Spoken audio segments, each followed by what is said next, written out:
कई लोग वाहन खरीदते हैं, बाद में उन्हें अपनी गलतियों का एहसास होता है और उन्हें बड़ा पछतावा होता है क्योंकि पैसे भी लग जाते हैं। नमस्कार, अगर आप नई गाड़ी खरीद रहे हैं या नई गाड़ी खरीदने की सोच रहे हैं, तो ये वीडियो सिर्फ आपके लिए है। इस वीडियो में आप अपना पैसा और अपना वाहन अच्छा लेके जाएंगे दोस्तों कि उन्होंने जैसा सोचा था वाहन को वैसा नहीं मिल पाता है और उनके पैसे भी लग जाते हैं। फिर वो अंदर ही अंदर सोचते रहते हैं कि हमने गलती कर दी, हमें ये वाहन नहीं लेना चाहिए था। पहले ही हमें इन चीज़ों पर रिसर्च करनी चाहिए थी। रिसर्च करने के बाद अगर हम लेते तो हमारे लिए ज़्यादा बेटर रहता। तो उसके समाधान के लिए दोस्तों मैं इस वीडियो में आपको पहले ही पूरी जानकारी देने वाला हूँ कि नया वाहन खरीदने से पहले हमें किन-किन चीज़ों की जानकारी होना चाहिए और क्या-क्या चीज़ें हमें वाहन में देख लेनी चाहिए। वीडियो को पूरा देखें, कहीं से भी स्किप करेंगे तो आपको समझ में नहीं आएगा। तो जब भी आप शोरूम जाते हैं तो कुछ चीज़ों का ध्यान रखिए। जैसे सबसे पहले शोरूम जाने के बाद जब आप मोटरसाइकिल तय करेंगे कि हम मोटरसाइकिल कौन सी लेनी है, मोटरसाइकिल तय करने के बाद आप उसमें कुछ चीजें देख लीजिए। जैसे कि उसके चीजेस पर जो नंबर लिखा होता है उससे आप चेक कर सकते हैं कि मॉडल कब का है। ज्यादा पुराना तो नहीं है जो शोरूम में रखा हुआ है।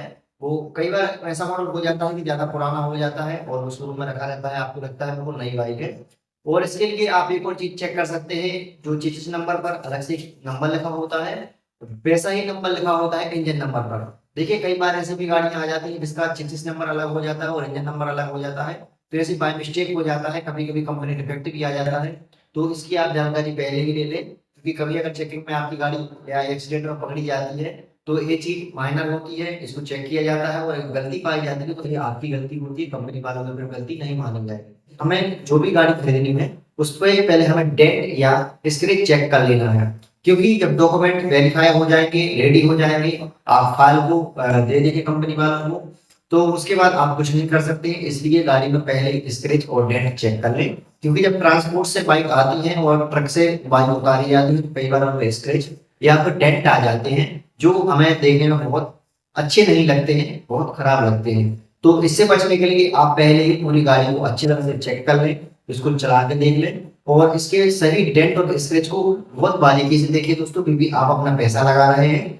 तो हर चीज को, हर माइनर चीज को, छोटी से छोटी चीज को आपको बहुत अच्छे से देखना है, क्योंकि आप अपना मूल्य समय से कमाया हुआ पैसा यहाँ पर इन्वेस्ट कर रहे हैं। अगर आप स्पोर्ट गाड़ी ले रहे हैं, मान लीजिए आपने पल्सर 150 सीसी या 125 सीसी ली है या आपने टीवीएस एक राइडर ली है, तो इसके टायर पर आप ध्यान दीजिए। अगर आप जो कंपनी से टायर डला हुआ है उसको चलने दीजिए। अगर आपको रेन के सीजन में यानी कि बरसात के सीजन में ऐसा सेफ होने का खतरा आपको ज्यादा लगता है तो आप इसका टायर कंपनी में ही चेंज करवा दें दोस्तों। पहले ही आप इससे बोल दें कि इसमें जो भी प्रॉब्लम हो या स्लिप करे तो इसको आप पहले चेंज कर दीजिए, उसको कंपनी में चेंज करवा दीजिए। कई बार प्रॉब्लम क्या आती है दोस्तों, टायर के बारे में मैं आपको क्यों बताना चाहता हूँ, क्योंकि आप 100 सीसी की गाड़ी चलाते थे अभी तक, आपने कभी भी स्पोर्ट गाड़ी या पल्सर जैसे या राइडर कोई गाड़ी आपने नहीं चलाई थी, तो इनमें जो टायर आता है बहुत ही चिकना आता है दोस्तों। ये सिर्फ गाड़ी की रफ्तार बढ़ाने के लिए, पिकअप वगैरह बढ़ाने के लिए और एवरेज बढ़ाने के लिए इसमें थोड़ा स्पोर्ट के जैसा टायर दिया जाता है जो कि चिकना होता है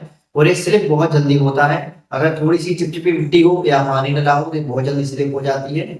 और राइडर में आप देख सकते हैं जैसे राइडर बाइक या पल्सर बाइक है, अगर इनमें चिकना टायर डला हो तो ये बहुत जल्दी स्लिप हो जाती है। तो इस बात का खास ध्यान रखना है। अगर ऐसे रेनी सीजन में अगर आप गाड़ी खरीद रहे हैं तो इसका टायर पहले ही चेंज करवा लें या टायर को बहुत अच्छी तरह से आप चेक कर लें, कहीं इसमें माइनर इश्यू तो नहीं है। कई बार ऐसा हो सकता है कि शोरूम से निकलने के बाद गाड़ियां धूप में खड़ी रहती हैं या कंपनी में बहुत दिन से खड़ी हुई हैं, तो इनके टायर में क्रैक आ जाते हैं गर्मी के चलते।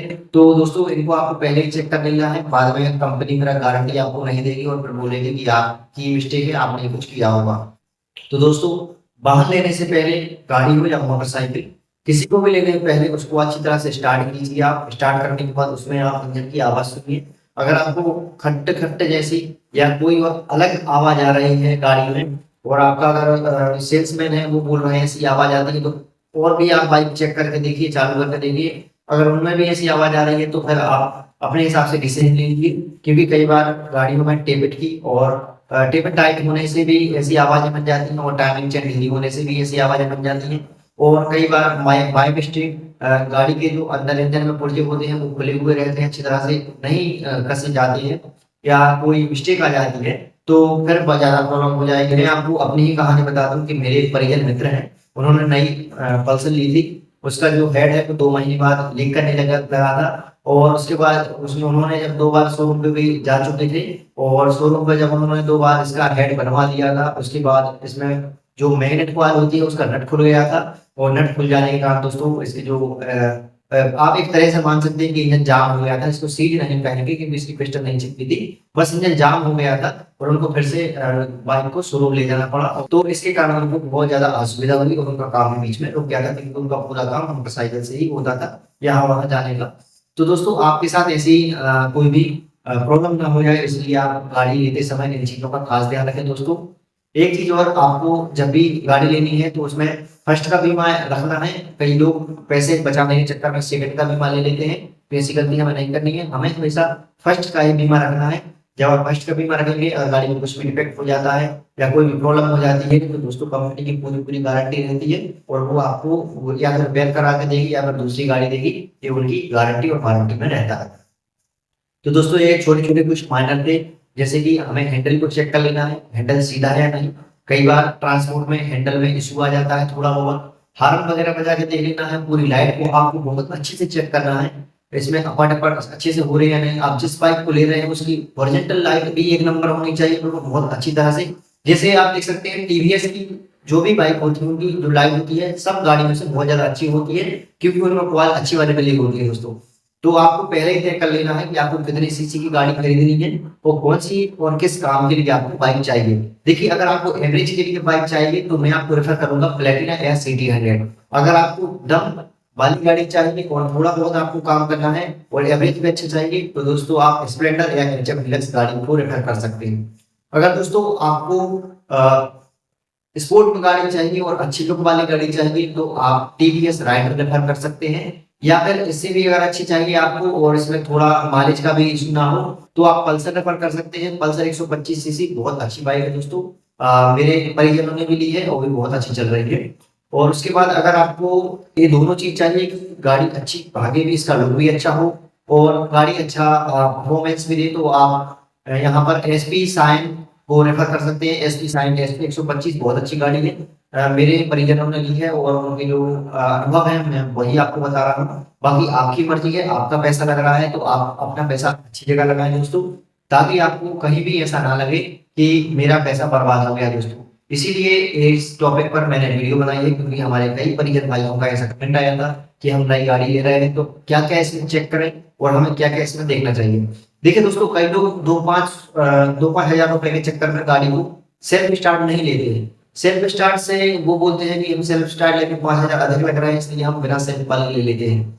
लेकिन कई बार हमें इस चीज के प्रति बार बार बड़ा अफसोस होता है कि काश उस दिन हमने थोड़े से पैसे और लगा दिए होते। क्योंकि जब भी हम कीचड़ वगैरह में जब हमारी गाड़ी बंद हो जाती है और किसी लेडीज को या पीछे हम किसी सवारी को बैठाए रहे हैं तो किक मारने में बहुत ज्यादा प्रॉब्लम होती है। तो वो हमारे 5,000 रुपए फिर अलग से अटकते नहीं है, क्योंकि हमें इस चीज की खुशी होती है कि अगर आज हमारी गाड़ी में सेल्फ नहीं होता तो इस कीचड़ में रुकने के बाद हमें किक लगानी पड़ती। तो इस तकलीफ से आप ना गुजरें, इसलिए आप हमेशा सेल्फ वाली गाड़ी ही रेफर करें। क्योंकि सेल्फ वाली गाड़ी अगर आपके पास हो भी दोस्तों, तो आप अगर कीचड़ में गाड़ी बंद हो जाती है तो आपको ज्यादा देर रुकना नहीं पड़ेगा, तुरंत गाड़ी स्टार्ट हो जाएगी। ट्रैफिक वगैरह में भी हमें परेशान नहीं होना पड़ता है दोस्तों इस तरह से। एक चीज का खास ध्यान रख लें, जब भी आप स्पोर्ट गाड़ी खरीद रहे हो तो उसमें चेन कवर का खास ध्यान रखें। जो स्पोर्ट गाड़ियां होती हैं उनमें चेन कवर नहीं आता है दोस्तों। अगर फैमिली के हिसाब से गाड़ी खरीद रहे हैं तो ऐसी गाड़ी खरीदें जिसमें चेन कवर लगा हो, क्योंकि कई बार दुपट्टा या साड़ी फंसने के कारण बहुत सारे एक्सीडेंट होते हैं, आए दिन आप देख सकते हैं दोस्तों। तो फैमिली के हिसाब से आप अलग गाड़ी चूज कर सकते हैं अपने हिसाब से, और स्पोर्ट के लिए आप अलग से चूज कर सकते हैं। और वाहन चलाते वक्त दोस्तों अपना और अपनी फैमिली का खास ध्यान रखें। मैं अंशुल कुर्मी और आप सभी को जानकारी देने के बाद आपसे अलविदा चाहता हूं। तो अगर वीडियो अच्छा लगा तो वीडियो को एक लाइक और चैनल को सब्सक्राइब जरूर करें और एक प्यारा सा छोटा सा कमेंट करें, जिससे हमें बहुत सारा मोटिवेशनल बनता है और हम इसी आपके लिए वीडियो बनाते रहते हैं। अगले वीडियो में अगले टॉपिक के साथ, तब तक के लिए नमस्कार, जय हिंद, राम राम।